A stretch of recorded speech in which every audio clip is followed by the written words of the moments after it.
contraste, en conflicto, que ni quieren leer el Antiguo Testamento, ¿no? ¿Por qué? Porque es para judíos, se me ha dicho. Un Dios tan sangriento, tan cruel, tan... Y uno se pregunta, ¿es así o no? Pero déjenme empezar un poquito con un juego, ¿no? Para ver esto de la importancia del método, ¿no? Ah.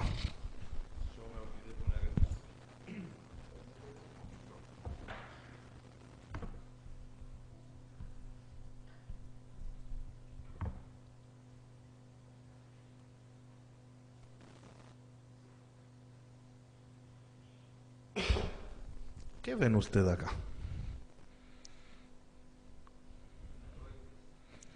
Rueca. ¿Qué más? Bueno, ¿qué le dice esta imagen? ¿Por qué trataron todo junto? Son dos cuadros, ¿no? Stop. Yo quise esto hacer. ¿Qué pasó en su mente? ¿Pueden ahora dar un paso atrás y ver qué pasó ahora en su mente al ver estas cosas? Pasaron muchas cosas, ¿no? Primero un proceso de análisis, casi inconsciente, ¿no? ¿Qué hicieron ustedes? Identificaron, ¿no? Por medio de la vista los elementos. Y algunos, yo no sabía la palabra, ¿sí? Porque vengo de otra cultura y todavía me cuesta el castellano, no sabía la palabra rueca, ¿sí? Esto es el instrumento. ¿Cuántos de ustedes lo saben usar? Bueno, ya no, pero sabemos qué es, pero algunos capaz que no saben, ¿no? Así que tuvieron que interpretar, ¿no? ¿Qué vieron más? Bueno, esto fue un proceso de hipótesis. Porque puede ser de la misma época. Y fíjense cómo el mismo cuadro, si yo lo pienso que son de épocas distintas, lo puede interpretar como decirme que corre el tiempo, ¿no? Pensar que es ella la misma, ¿no? Puedo emitir la hipótesis que es ella la misma, ¿no? Y entonces, en este sentido, o si lo veo de esta perspectiva, claro, es una historia. Si digo que viven en el mismo tiempo, significa otra cosa, ¿no?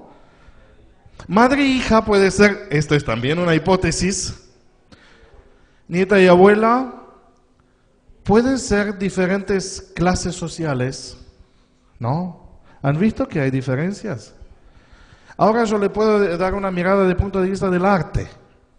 Uno es un cuadro y uno es una foto, ¿no? Es distinto. Un cuadro y una foto. ¿Cuál es real y cuál es irreal? Los dos pueden reflejar la realidad, pero el cuadro lo refleja de una forma distinta de la forma en cual la refleja una foto, ¿no? Todo esto pasó en la mente, ¿no? ¿Y qué significa? Soy yo el que puse las dos imágenes, así, juntas. Si lo presentaba sucesivamente, ¿no? Crearían otro impacto, ¿no? Fíjense que todo lo que hicimos, algunos de estos procesos fueron automáticos y otros surgieron en nuestro diálogo, ¿no? En cada mente surgió otra lectura, ¿no? En función de algunos aspectos, ¿no?, culturales, también recuerdos. Uno se puede acordar cosas si vivió en una cultura donde la rueca es algo común. Hoy día ya no es común. Por esto nos cuesta mucho vincularlo emocionalmente, ¿no? Pero si uno tuviera una abuela que usaba esta cosa, seguro que le hubiera acordado, ¿no?, de la abuela. Bueno, pasamos. Hagan lo mismo. ¿Qué ven en el primer cuadro?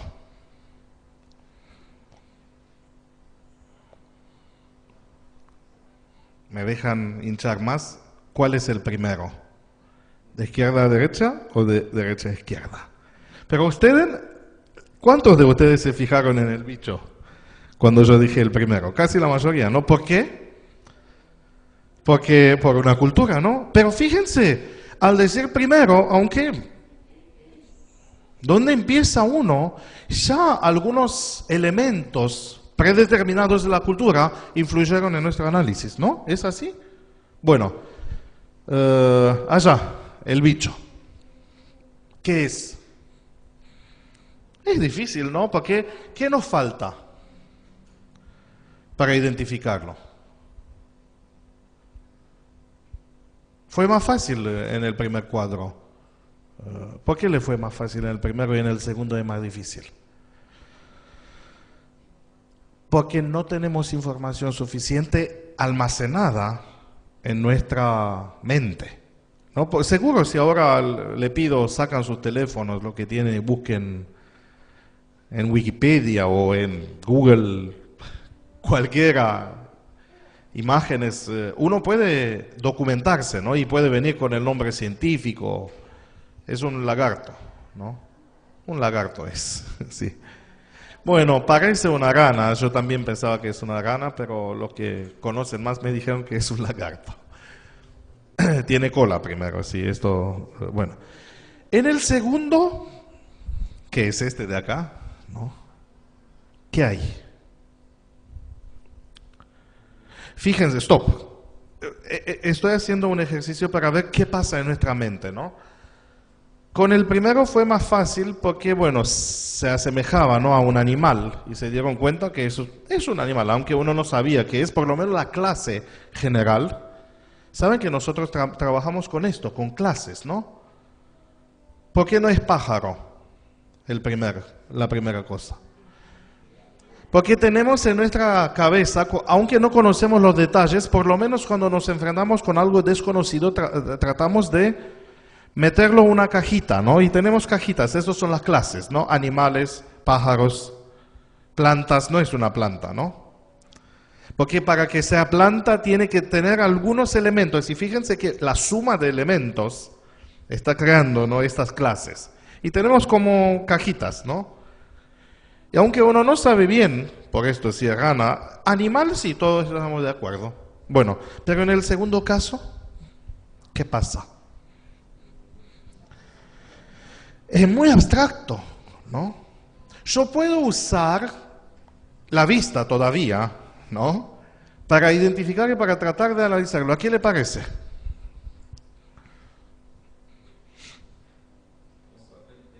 Un papel arrugado. Esto es un papel arrugado. Ahora si le digo que este papel fue vendido con 200.000 dólares porque es una obra de arte, es una parte de una obra de arte de papel arrugado, van a decir que locura, ¿no? Pero es así. Papel arrugado, ¿qué significa papel arrugado?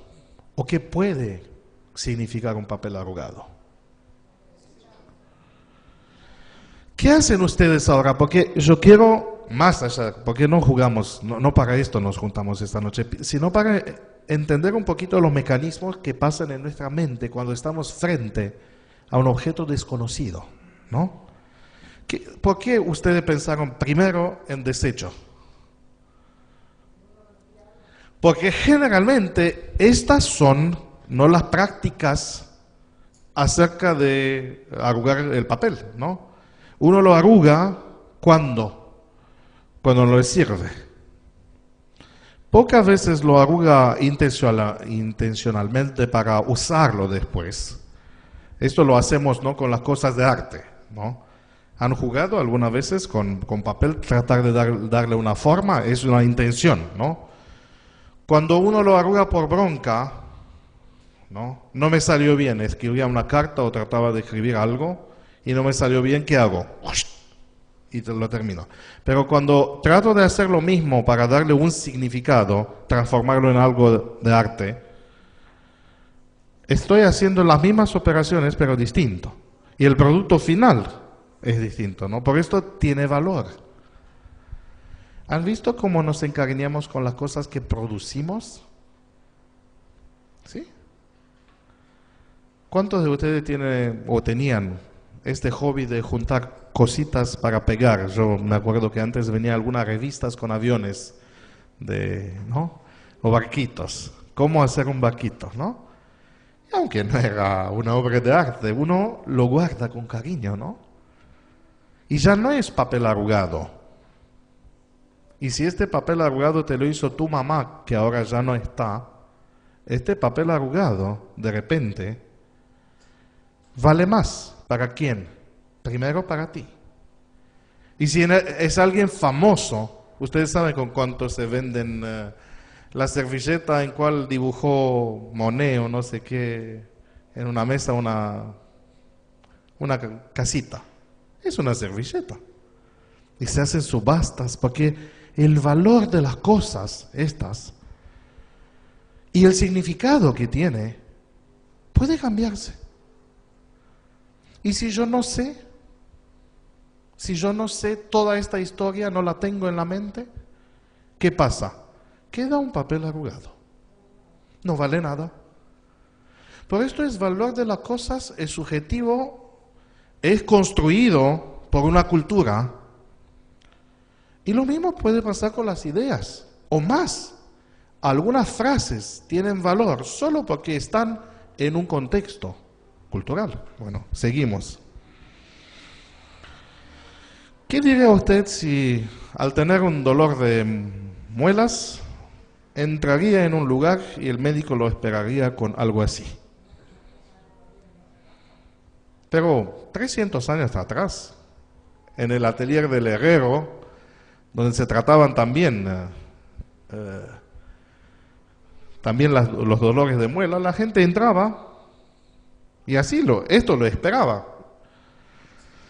El método no es importante, porque yo puedo obtener el mismo resultado, pero el método me puede cambiar mucho. Piensan ustedes en los avances del diagnóstico. ¿Cómo se diagnosticaba antes si tenía uno un hueso roto? Siglos atrás. ¿Cuál era el método de investigación? Palpar, ¿no? Gritó, bueno, está roto. Cuando Röntgen no inventó los rayos, o bueno, se dio cuenta de estas propiedades, ¿no? Cambió mucho. Y hoy día ni podemos imaginarnos. O si hablamos de, bueno, son muchas cosas, ¿no? El método puede producir el mismo resultado, decirte que hay huesos rotos, pero algunas veces el método te puede dar una precisión o una claridad, ¿no? Una placa o bueno, hablamos hoy de otras cosas, tomografías y resonancia, son técnicas, métodos, acercarnos a algo que es invisible. Y acá empieza el problema. ¿Se dan cuenta? Sí, con las cosas que se ven y con las cosas simples. Nos pasa así. ¿Qué hacemos con las cosas invisibles? Si le costó analizar el segundo objeto, ¿no? Que era un papel arrugado, ahora imagínense si yo le cuento sobre algo que no es accesible a los sentidos. ¿Cómo voy a hablar? ¿Qué voy a decir? Si le muestro algo así, déjame avanzar un poquito más, ¿qué significa? Capaz que pueden identificar algo, ¿pueden leerlo? No. Para leerlo, para tener acceso a esta realidad, que es una realidad convencional, ¿qué tengo que tener yo? El código, ¿no? Sí, el conocimiento del idioma. ¿Y cómo se enseña esto? O bueno, ya lo dije, ¿no? ¿Cómo se obtiene esto? Alguien tiene que enseñarte. Por ser una convención, ¿no? Fíjense si yo escribo pero, ¿no? Pero. Cada uno con su pero, ¿no? Cada uno se imaginó un pero, ¿no? En su mente cuando dije esta palabra. ¿No es así? ¿Por qué? Porque por una convención hemos decidido que la palabra pero describe el animal. Pero ahora, ¿qué pero describe? ¿Cuántos se imaginaron un perro marrón? Bueno, ¿y cuántos se imaginaron un perro negro? ¿Uno blanco? Fíjense. Voy a hablar sobre Dios esta noche, ¿no? Y sobre los nombres de Dios, ¿no? Cuando digo Dios, Es como el perro, cada uno se imagina, ¿qué se imagina? Su perro, ¿no? O la clase, o algo muy específico. Ahora, puedo complicar más, decirlo en otro idioma. Y al decirlo en otro idioma, si yo no conozco el idioma, ¿qué sentido tiene? Ninguno. Y esto nos pasa algunas veces con los nombres de Dios, ¿no? Por ser en otro idioma, en otra cultura, en otra. ¿Qué ven ustedes acá? Entramos un poquito más en detalles acerca de esto. Una figura con flores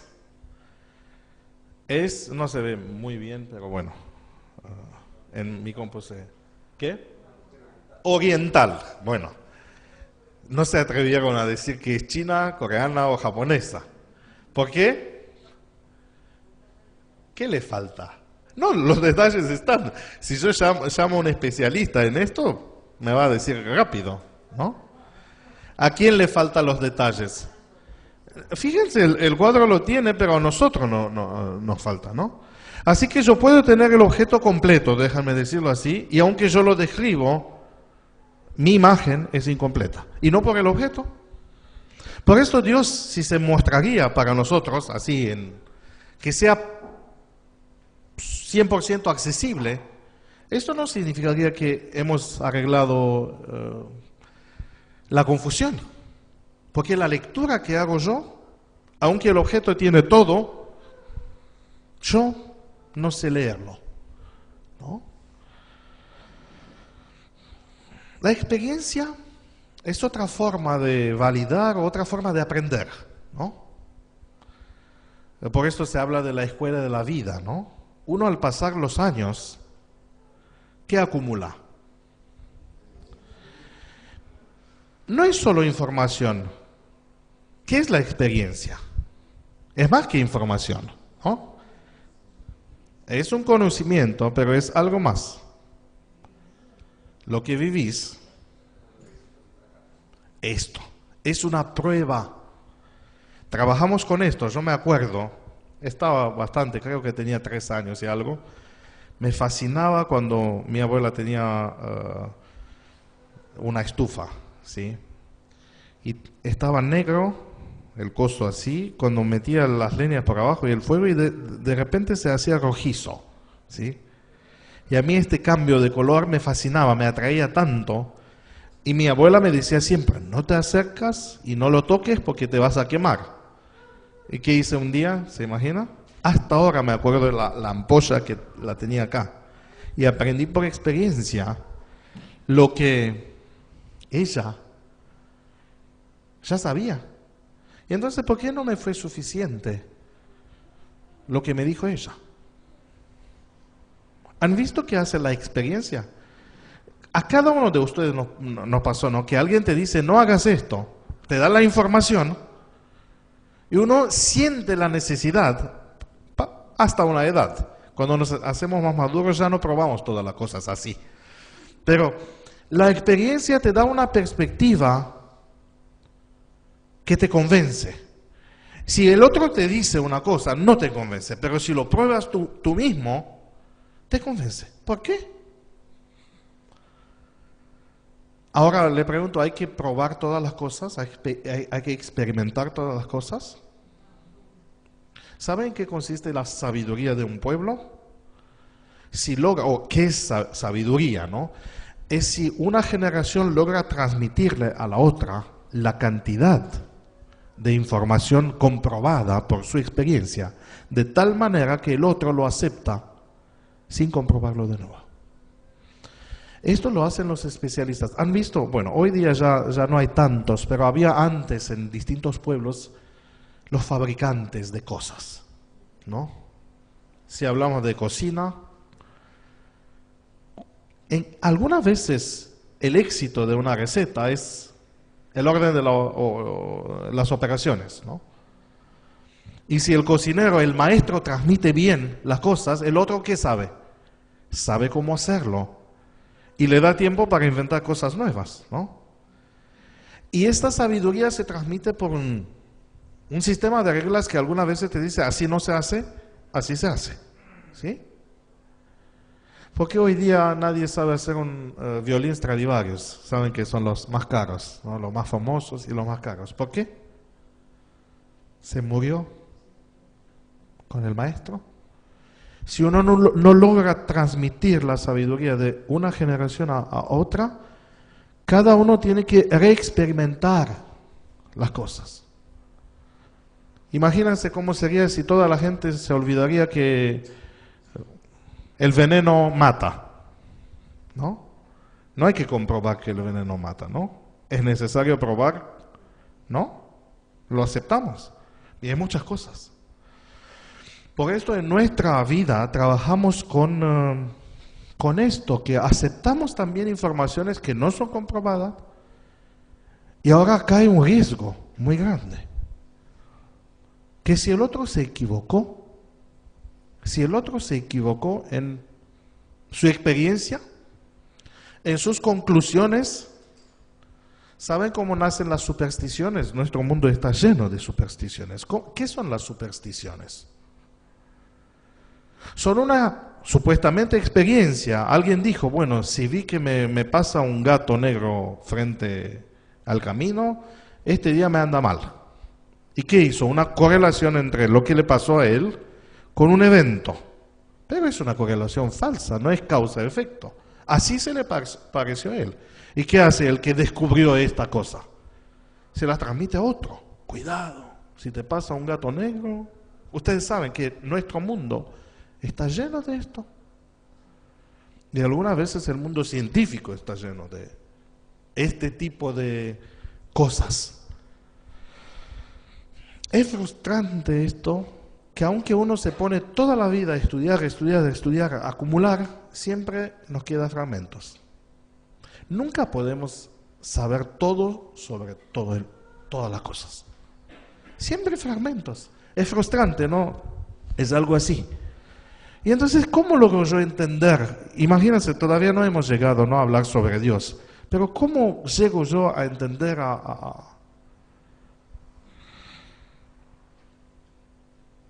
Y tratamos de organizar.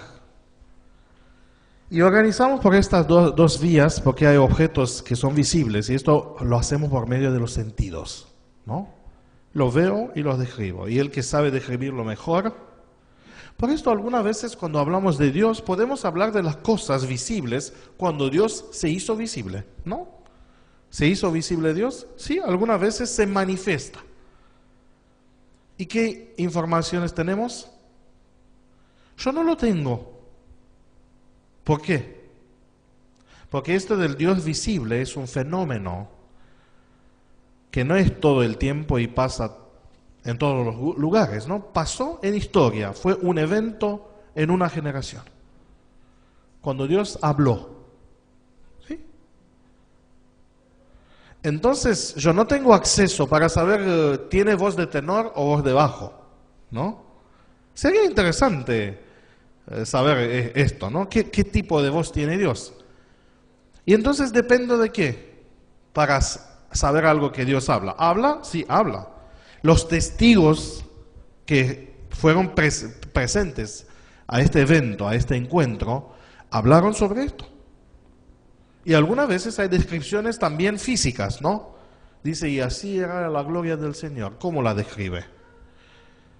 No dice que era como un pulpo con 10 cabezas y 15 brazos, sino dice que tenía una forma que parecía un hombre, ¿no? Que tenía todo un arco iris alrededor. ¿Qué describe más? Bueno, estaba vestido de algo blanco, luz, ¿sí? No te dice si era lino, si era plástico, si era... ¿no?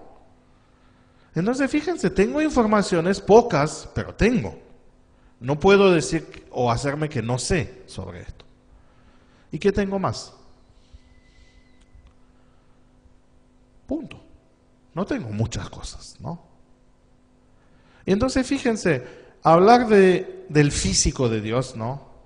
Si Dios tiene cuerpo o no tiene. Algo podemos decir, pero siempre, como en el dibujo, siempre fragmentado, ¿no?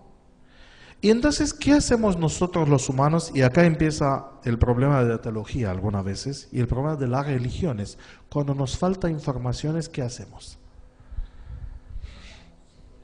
Suponemos, vamos a no decir inventar, pero esto hacemos, es inventar. Si no los inventamos.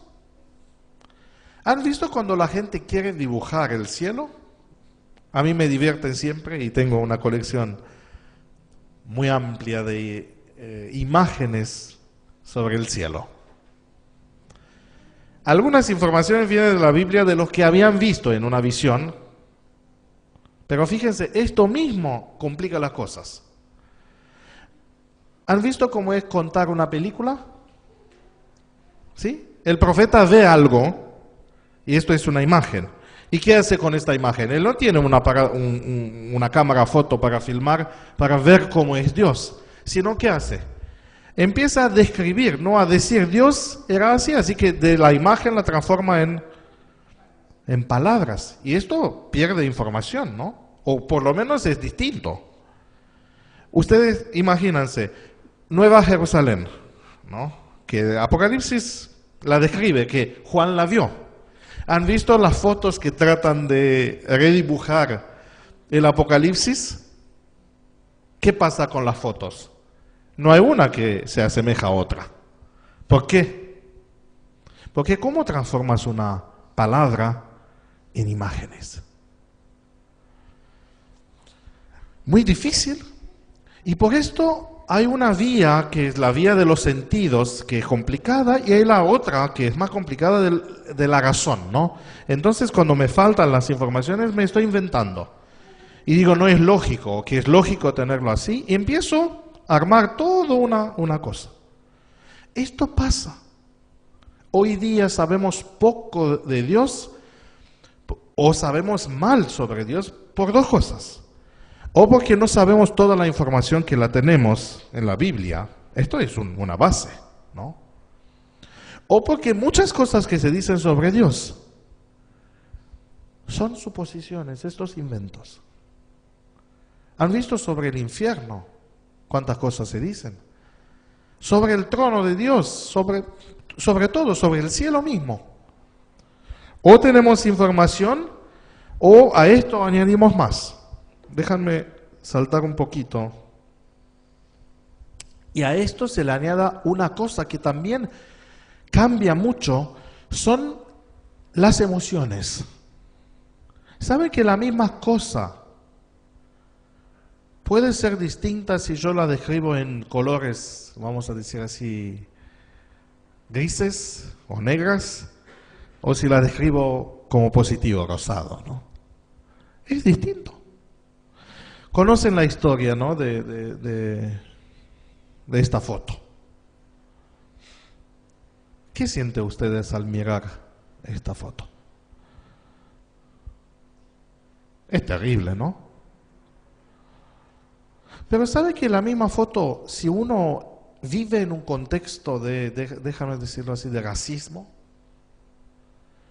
o de odio cultural, que se enseña desde chicos, se puede enseñar, puede mirar la misma imagen y decir, qué bien. Que por lo menos, lo mismo hacían. Es terrible cuando uno piensa en el Holocausto, ¿no? Ustedes se pueden imaginar que todas las atrocidades que conocemos pasaron en un país cristiano, en una Europa cristiana, en un país que 200 o 300 años atrás tenía la Biblia como centro, ¿no? Protestantismo, ¿no? ¿Cómo fue posible que algo como el Holocausto pasó en una Europa cristiana? ¿Cómo fue posible? ¿Sabe por qué? ¿Por qué fue posible? Por esta vía que son las emociones. Déjenme. Sí. ¿Qué ven ustedes acá? Es muy difícil, ¿no? Imaginarse que está allá. Es un mercado de China con gatos. Estos gatos saben para qué están allá en estas jaulas, ¿no? Para comerlo. ¿Qué reacción tiene usted frente a esta información. Le da asco, ¿no? No dice, "Oh, un gato", ¿no? Pero lo hacemos con el pollo, ¿no?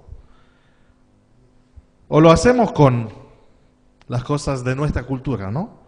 Y fíjense que el mismo animal o la misma cosa, yo puedo verlo como algo horroroso o como algo que me atrae. Y ahora imagínense que esto puede pasar con Dios. Yo lo puedo presentar de una forma que me produce miedo y terror, o lo puedo presentar que me produce, no, me atrae. ¿Y quién cambió? ¿Dios? No, Dios es el mismo. El gato, déjame decirlo así, ¿no? En esta imagen es el mismo gato. Pero la manera en cual yo me acerco, las emociones que tengo acerca de esto son importantes. Y han visto que nuestro mundo hoy día tiene una variedad de emociones. ¿Han visto cómo se presenta algunas veces en el discurso del mass media o en el discurso de los teólogos Dios? Cuando hablamos de un cataclismo, de una catástrofe, cuando hablamos de... ¿Cómo se presenta Dios en esto? ¿Qué dicen en noticieros algunas veces? ¿Dónde está Dios? ¿Y qué te genera cuando se te pregunta así? ¿Dónde está Dios cuando pasó esto? ¿Qué genera? ¿Qué tipo de reacción generan los oyentes? Sí, o por lo menos, aunque capaz que no hay rechazo por la primera vista, duda, ¿sí? Desconfianza. O si te dice peor, ¿no? Como hace algunas veces teología, fue la voluntad de Dios. ¿No? Algunas veces decimos esto.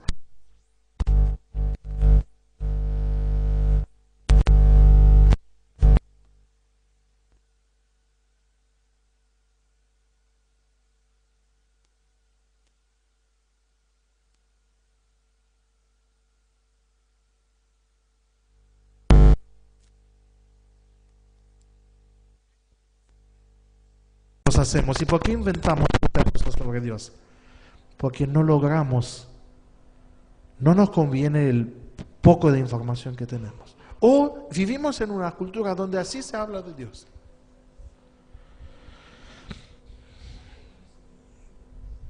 Falta de conocimiento. Ustedes saben, ¿no?, cómo son los glaciales, ¿sí? ¿Se ve cuánto de qué es un glacial? Muy poco. Y déjame decirle así, que algunas veces lo que describe la Biblia sobre Dios es solo una partecita. Pero esta partecita es necesaria para entender ¿qué? Entender algo.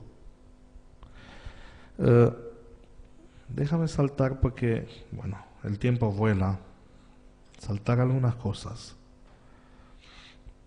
para introducir un poquito este concepto que quiero con él terminar. En realidad, aunque nos esforcemos todas las generaciones y que todos estudiaremos solo sobre Dios, siempre vamos a tener una fracción. Pero ¿sabe qué es interesante? Que la Biblia, ni la Biblia te dice todo sobre Dios. ¿No? ¿Dice la Biblia todo sobre Dios? No. Pero lo que te dice la Biblia te da una chance. Ahora van a ver que es algo interesante, ¿no? ¿Qué ven ustedes ahora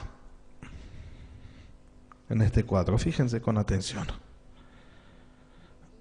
Algunas letras. Es el mismo dibujo. Fragmentos de información, ¿no? ¿Y cuándo aparecen las letras?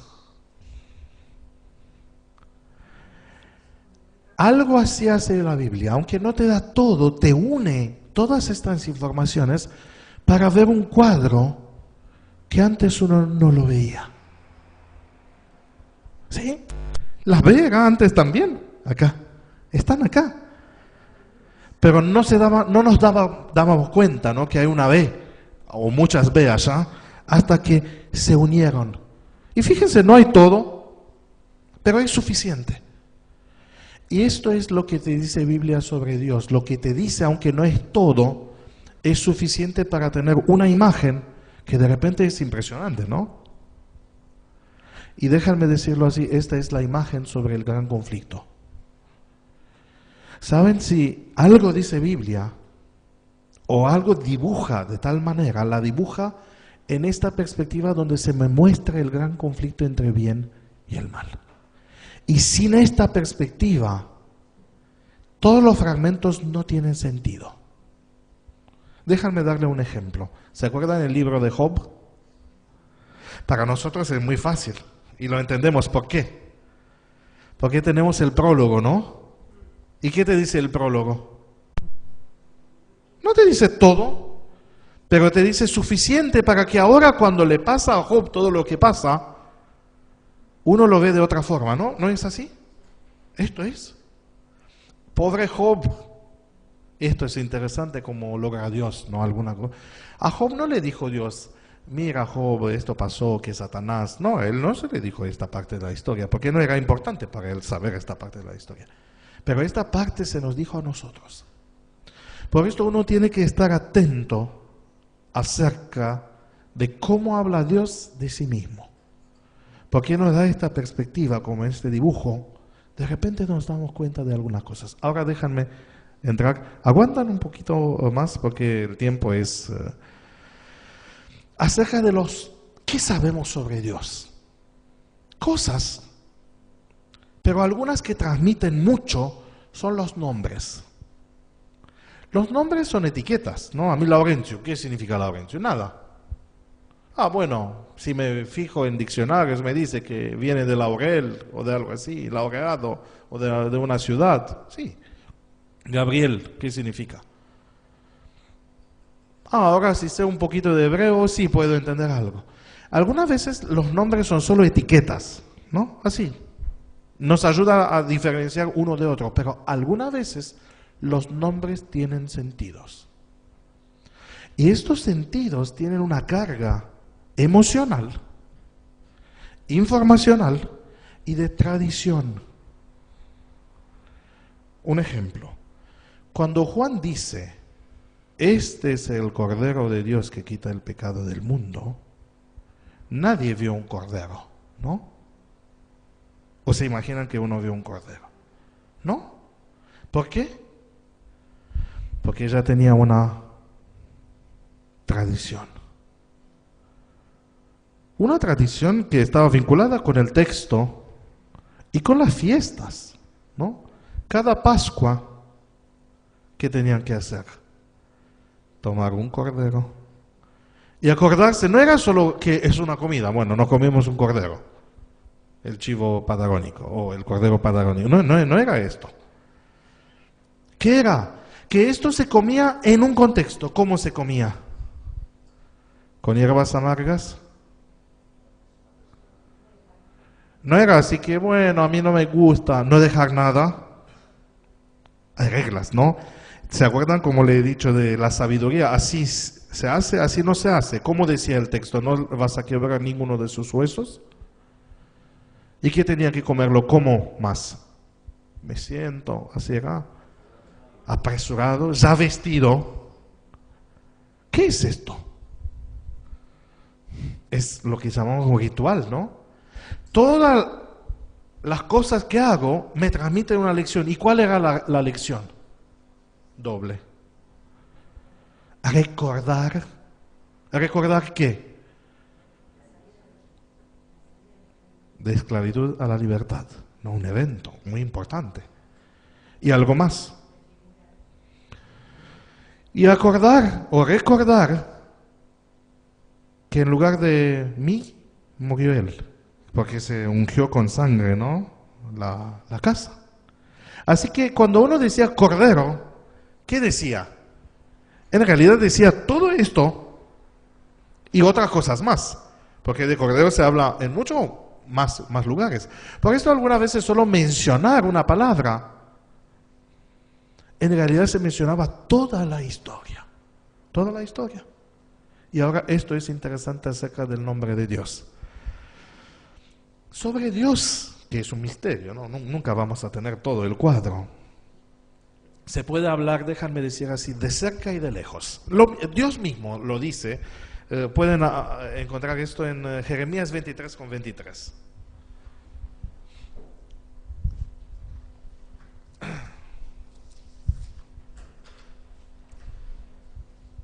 Es fácil para acordarse porque es la misma cifra, ¿no? 23 con 23. Dice: ¿soy yo Dios de cerca solamente? Dice Jehová. ¿Y no Dios también desde muy lejos? ¿Cómo puede ser Dios en el mismo tiempo cerca y lejos? ¿Y es así o no? ¿Qué entendemos por lejos? Lejos desde el punto de vista del espacio, ¿no? Porque hablamos de Dios que está en su, como dice en Padre Nuestro que estás en los cielos.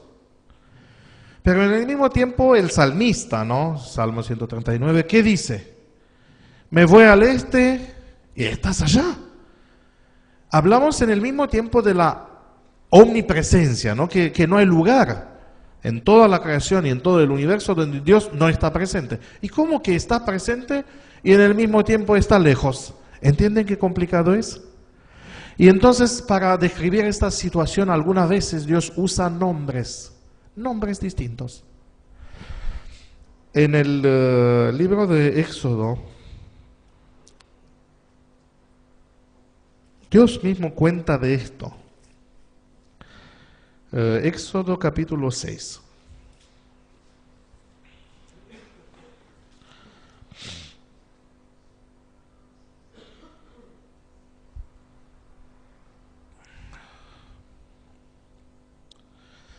Seis con versículo 3.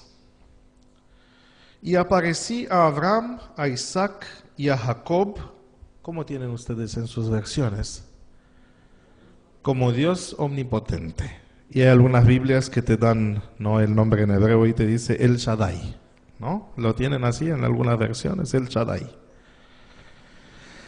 Dios omnipotente no es la mejor traducción, porque El Shaddai significa más el Altísimo. ¿Sí? Esto significa, bueno, es omnipotente. Pero cuando uno dice el Altísimo, ¿es cerca o lejos? ¿Cómo es? Lejos. Muy alto, ¿no? Porque esto, el Altísimo es un título que pega mejor con el Shaddai, ¿no? ¿Qué es esto? Tan grande, por esto omnipotente, ¿no? Porque es tan grande, tan alto, y bueno, así se reveló, ¿sabe? Abraham y estos habían conocido sobre Dios, pero así desde lejos, déjame decirlo así, desde lejos vieron el poder de Dios. Estas manifestaciones en la visión, ¿no?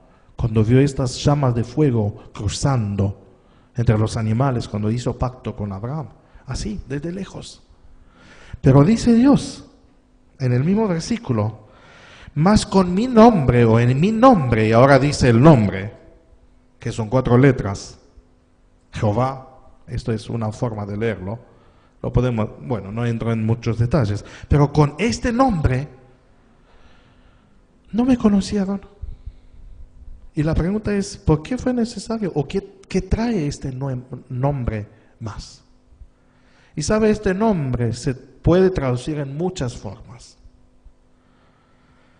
Es, primero, parte de la raíz del verbo ser. Ustedes tienen 2, desafortunadamente, ser, estar. Y ustedes hacen una diferencia entre ser y estar. Ahora imagínense que hay un verbo que en el mismo tiempo dice y ser y estar. Bueno, es y está. ¿Sí? ¿Entienden que algunas veces son intraductibles? Por esto decir que yo soy el que soy, está bien, o yo soy, que lo puedo traducir así, está bien, pero es incompleto. Porque no solo que Dios existe, también está presente, ¿no? Y está presente en una relación que el Nuevo Testamento la aclarece, porque el griego te permite estas distinciones. ¿Se acuerdan cómo cantan los ángeles? el que era, el que es y el que ha de ser, o que viene. ¿Sí? Bueno, fíjense, somos limitados en nuestro lenguaje. Es esta descripción, un Dios presente, hablando de tiempo, ¿no? Nosotros no somos presentes en todos los tiempos. Decimos que corre el tiempo, o podemos decir que corremos nosotros en el tiempo. Acá hay una discusión. Ustedes saben, los físicos todavía no están en acuerdo qué es el tiempo. Pero Dios tiene relación con esto. No es como dicen algunos atemporal. No, no, no. Porque para Él cuenta el tiempo. Ayer, hoy y para siempre, ¿no? Omnipresente en todos los tiempos. Y ahora le pregunto, ¿de lejos o de cerca? Esto es lo que trae este nombre, y es muy interesante que cuando Dios decidió revelarse así, dijo que me hagan un lugar para que yo habite en medio de ellos. Y en esto Dios se acercó, pero puso barreras, ¿no? ¿Se acuerdan? Su habitación, déjenme así, tenía cortinas. ¿Qué eran estas cortinas? Los velos, ¿no? ¿Qué eran? Eran una forma de marcar la distancia. Y no todos podían acercarse para tocarlo. Trataron algunas veces y Dios en su misericordia, cuando uno no sabe, no reacciona. ¿Se acuerdan cuando los filisteos capturaron el arca de Dios?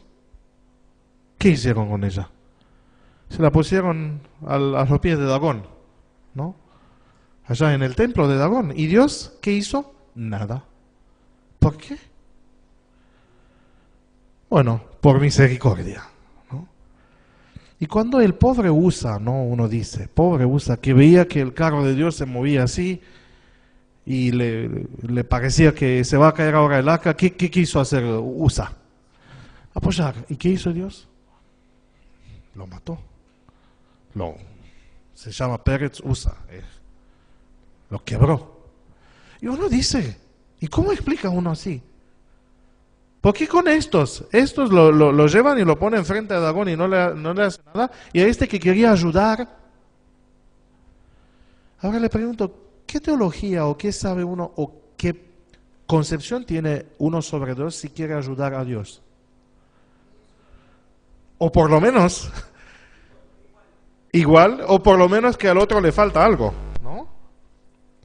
Y esto no era un pagano, era uno que había crecido con las cosas estas.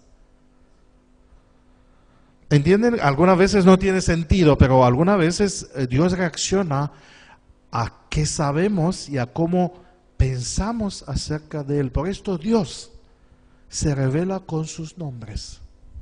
¿Y saben qué hace? Esto es muy interesante verlo en la historia de la Biblia, que cada revelación sobre el nombre de Dios lo acerca más, o vamos a decirlo de otra forma, trata de acercarnos más a nosotros.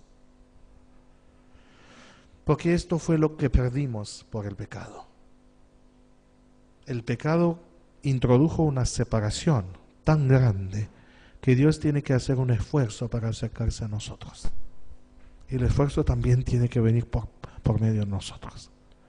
¿Saben cuál es el siguiente paso? Cuando habla sobre Mesías. Y le pondrán el nombre, ¿cómo es?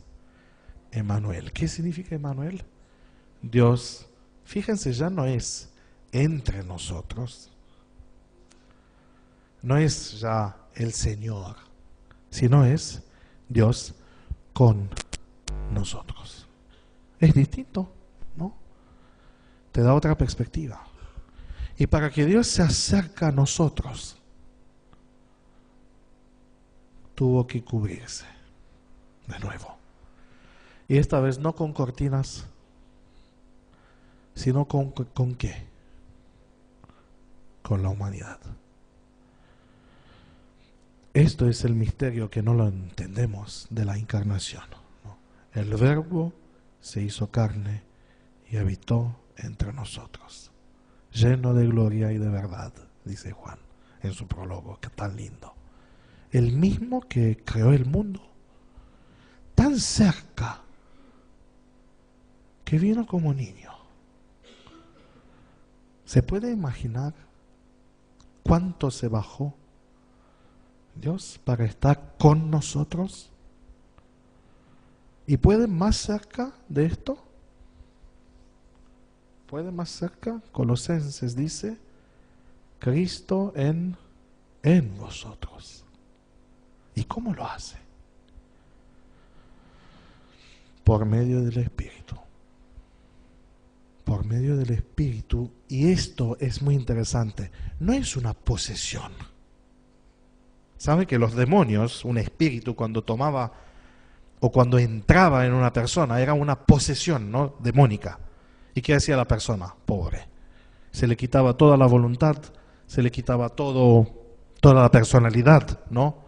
Gritaban, se cortaban, se destruían. Pero el espíritu no, aunque puede poseernos, ¿no? ¿Se acuerdan? Saúl venía para matarlo a David y lo tomó el Espíritu de Dios en posesión. ¿Y qué hizo? Nada, no pudo hacer nada más, profetizó. Salió el dicho, ¿no está Saúl entre profetas también? Dios podría hacerlo, pero a Dios, y me gusta el término, dice, habita. Y Apocalipsis describe muy lindo todo este proceso. ¿Sabe cómo es? Dice, yo estoy a la puerta y llamo. Si alguien, ¿cómo dice? Abre. Yo entraré, estaré con él y él conmigo. Esto es, bueno, hay muchos nombres. Si uno mira, y tómanse tiempo una vez cuando lean toda la Biblia, saben que hay este desafío de leer cada año la Biblia. Pónganse este propósito, sácanse un cuadernito y todos los nombres de Dios, sácanlo. Y pónganlo en dos columnas, uno de cerca y uno de lejos. ¿Y saben qué van a descubrir? Es tanto. Uno piensa que sabemos poco sobre Dios. Pero ¿saben por qué sabemos poco? Porque hemos olvidado esta sabiduría que está acá, esta revelación. Y cuando tenemos esto, vemos algo sobre Dios que nunca nos imaginamos. Esto fue cuando Moisés le pidió, quiero ver tu cara. ¿Y qué le dijo Dios? Esto no se puede todavía. Porque Juan habla, que lo vamos a ver, vamos a tener acceso directo. Pero no se engañen, esto no significa que vamos a saber todo sobre Dios. No, vamos a estar más cerca. Pero a Dios, a Moisés, Dios le reveló algo que es el fundamento de la revelación de la Biblia. Un Dios en el mismo tiempo amoroso y un Dios en el mismo tiempo justo. Y esta combinación en Salmos, dice salmista, que a tu trono la justicia y el amor se besan. ¿Cómo puede Dios en el mismo tiempo ser justo y en el mismo tiempo ser amoroso? Y lo mostró en la cruz. Déjame decirlo así, en la cruz Dios es lo más cerca de nosotros. Tanto que entre Jesús y nosotros no había diferencia. Por esto el castigo que nos da paz a nosotros cayó sobre él. Qué triste que a este Dios y a esta forma de verlo en nuestra cultura ya no existe esta tradición. A Dios hoy día se le describe o como un tirano que nos espera para castigarnos, o con, si hablamos del Oriente, como una energía. Las energías no aman, solo influyen. Y es triste que en el siglo XXI sabemos poco de Dios. Por esto la iglesia del remanente está llamada para restaurar y se empieza con algo muy simple y en el mismo tiempo fundamental. ¿Saben el mensaje de los 3 ángeles? El primero que dice: darle gloria a ¿quién? A Dios como creador. El tiempo voló. Mañana de noche vamos a hablar un poquito acerca de estos aspectos vinculados con la doctrina de la creación y la doctrina de la adoración, porque no podemos separar las dos cosas. Y van a ver que si alguien no tiene claro en su sistema teológico, está armando un Dios ídolo. Es terrible cuando uno mira iglesias históricas donde personalidades, como sería el Papa, ¿no? Mismo, puede decir que la doctrina de la evolución hay que aceptarla. ¿Cómo? ¿Cómo es posible? Y esto se debe a un asunto muy simple, que es que esta perspectiva acerca del Dios creador se genera y se transmite de generación a generación por medio de la adoración. Y por esto Dios dejó un día para que recuerda a la humanidad acerca de esta dimensión. Mañana vamos a hablar sobre esto. Pero acuérdense, nunca vamos a saber todo. Pero lo que nos dice la Biblia es suficiente para tener esta perspectiva de un Dios de lejos, pero que se acercó tanto que pagó nuestra culpa. Y cuando esto sabemos, es el primer paso para la vida eterna. Porque esto dijo Jesús, y la vida eterna es esto, ¿qué? Que te conozcan a ti y a Jesucristo. Nunca termina, siempre una escuela, siempre con cosas que faltan, pero cada lección es linda. Así que si esta noche aprendieron algo, acuérdense que Dios es más cerca de nosotros que nos imaginamos. Y en este contexto, las preguntas, ¿dónde está Dios? Las preguntas que escuchamos en noticieros y en todo, son en realidad las preguntas de una humanidad o de una sociedad que en realidad nunca conoció el Evangelio. Y nuestro mundo necesita conocer el Evangelio. Y para esto fuimos llamados.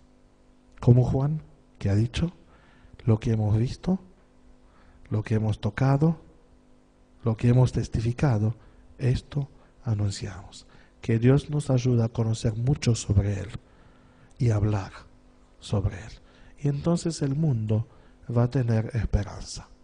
Si no, no hay esperanza.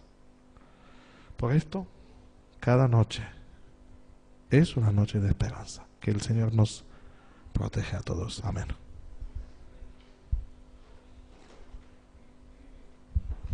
Muchas gracias, Pastor, por compartir con nosotros tanto conocimiento acerca de nuestro Dios, un conocimiento que necesitamos cada uno de nosotros, ¿no? Para comprenderlo mejor. Yo no sé ustedes, pero yo anhelo, como dice el himno, que le voy a pedir a Evelyn que me acompañe para terminar, yo quiero verlo cara a cara.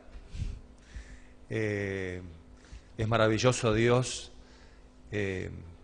Dios con nosotros, es maravilloso Dios obrando en nosotros por medio de su Espíritu, pero yo quiero ese momento cuando lo pueda abrazar, ¿no? Donde podamos gozarnos juntos. Saben que tengo unos tíos que los llevé a Seiza el domingo, que hacía, no recuerdo si 12 o 14 años que no veían a sus hijos. Sus hijos están en Estados Unidos, por una cuestión de legalidad no podían salir, si salían no entraban, y allá estaban hacía muchos años y no se podían ver.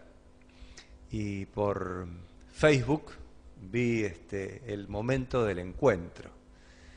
Mi tío tiró la valija, tiró la valija y llorando fue a abrazar a sus hijos y a reconocer a sus nietos. A una de ellas jamás la había tenido a UPA. Y yo me emocioné, la verdad que me emocioné, se me cayeron las lágrimas. Y yo creo que es el encuentro que vamos a tener con Jesús. Vamos a tirar las valijas y ir a abrazarlo, ¿no? Porque creo que es lo que todos estamos deseando, verlo cara a cara. Vamos a ponernos de pie, vamos a cantar este himno hermoso que es el 162, creo que es 61 o 62, en presencia estar de Cristo. El 162.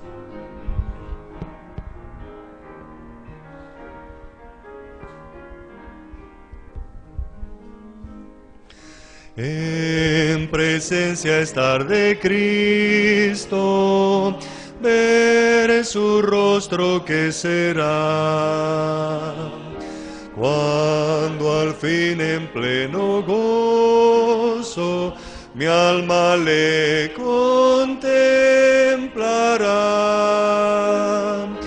Cara a cara espero verle, cuando venga en gloria y luz. Cara a cara ya en el cielo, he de ver a mi Jesús. Solo tras oscuro velo, hoy lo puedo aquí mirar. Pero pronto viene el día que su gloria de mostrar. Cara a cara espero verle, cuando venga en gloria y luz. Cara a cara ya en el cielo, he de ver a mi Jesús. Cuánto gozo habrá con Cristo, cuando no haya más dolor, cuando cesen los peligros al abrigo de su amor. Cara a cara espero verle, cuando venga en gloria y luz. Cara a cara ya en el cielo, he de ver a mi Jesús. Cara a cara cuán glorioso ha de ser así vivir, ver el rostro de quien quiso nuestras almas redimir.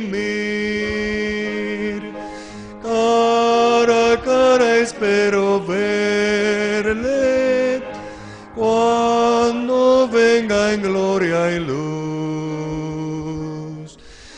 Cara a cara ya en el cielo, he de ver a mi Jesús. Adriana, ¿nos querés guiar en la última oración? Padre amado, todopoderoso, omnipotente, Dios nuestro, Señor nuestro, te damos muchas gracias, Señor, por haber estado aquí, por haber escuchado de tu palabra y haber aprendido más de vos. Señor, queremos conocerte profundamente, queremos tener una experiencia personal con vos cada día, porque queremos serte útiles, Señor, y poder llevar ese conocimiento que vos nos des a través de tu palabra a aquellos que todavía no te conocen. Señor, ayúdanos, fortalécenos porque somos débiles y necesitamos de vos. Acompáñanos en todo momento y no permitas que nos apartemos de vos. Te lo pedimos y agradecemos en el santísimo nombre de Jesucristo, nuestro Señor y Salvador. Amén.